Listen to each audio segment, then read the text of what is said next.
Welcome to Aztec News. I'm Ryan Cross. What does winning mean to the Philippines for Manny?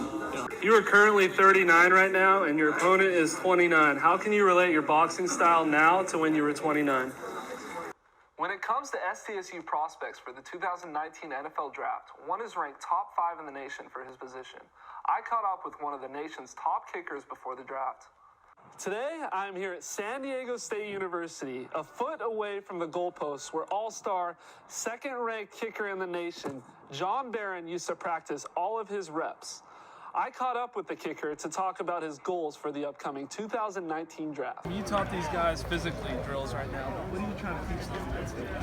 How is Adrian, the problem Broner, approaching this fight? Is he approaching it different than any other fight he's had before? Is he going in with that same swagger, same mental toughness? I'm here at San Diego State University for the first ever Die Is Live tournament happening in the area. Over 100 contestants came out to get the final prize of $1,400. Let's take a look. Once again, the number for National Sexual Assault telephone hotline is 800-656-HOPE or 800-656-4673. It is run by RAIN, an organization designed to combat sexual violence. What were you guys trying to come out here and prove today? You were in this position once as a player. What advice would you give to those guys?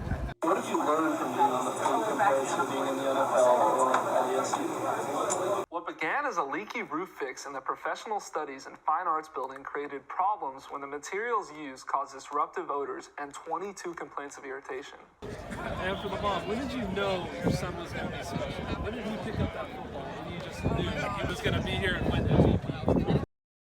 Patty's had over 4,000 yards, well being injured 3 games, 26 touchdowns, 5 interceptions, completes 65.9% of his passes, and he's just consistent with an overall passer rating. I mean, these last 2 games in the playoffs, over 600 yards, 8 touchdowns.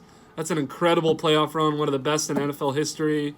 But the only problem is he goes up against the #1 defense. I think it's a perfect fit for Rivers going into the end of his career. Maybe sign him to something like a multi-2-year contract. He's got guys like Marlon Mack who he can dump it off to, T.Y. Hilton who can stretch the field.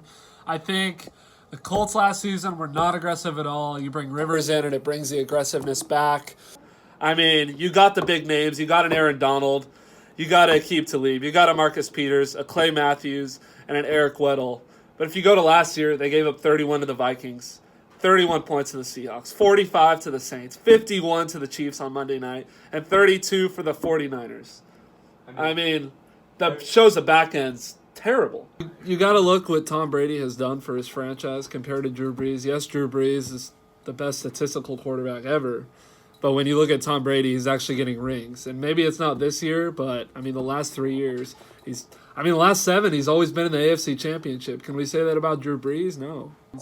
When you look at a struggling team on all categories, pass defense, rush offense, pass defense, I think, again, you got to go to the core and you got to stick to rush defense. I brought it up yesterday. If you stop the team on first down and you give up 1 yard to the running back, the defense is more in a scenario that they know they're going to pass. But if they constantly break 8 to 7 yard runs, it's just a no-go. And I think Chris Jones helps that cause in Miami. The guy's had 10 years. He's been in the playoff once. He lost his first game in the playoffs. I mean, do you want to continue with the guy who's been on your team for 10 years and hasn't won a playoff game? I think Jameis Winston would be perfect in Las Vegas. He's a guy that's crazy, and what else is Las Vegas other than crazy? 30 for 30, 30 picks, 30 touchdowns, over 5,000 yards. I think he brings in aggressiveness. He opens up the pass. Yes, he's going to throw a few picks, but he's going to actually make plays, and I think he's going to have some help with Josh Jacobs conserving that, and also John Gruden. All right, we'll go to another segment, the best backup quarterback right now. Again, we've had 41 starting quarterbacks this year, the most the NFL has ever seen. It was just obvious what they were going to do.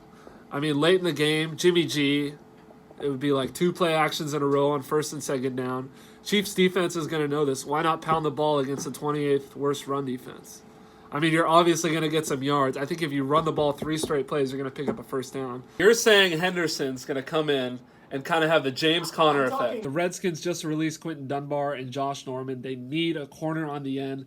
They've got that front 7 with Montez Sweat and Ryan Kerrigan and most likely Chase Young, but they need to fix the secondary. Their secondary struggled a little And James Bradbury is a guy that'll blanket other receivers. So I think this is a perfect situation for them. And then the Chiefs, on the other hand, are really aggressive.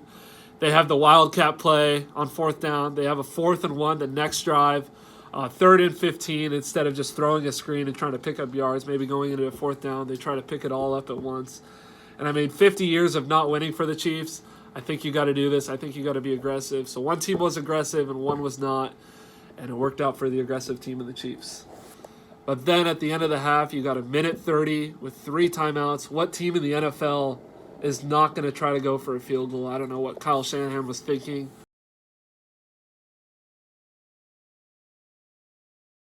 Because this is my team. This is my religion.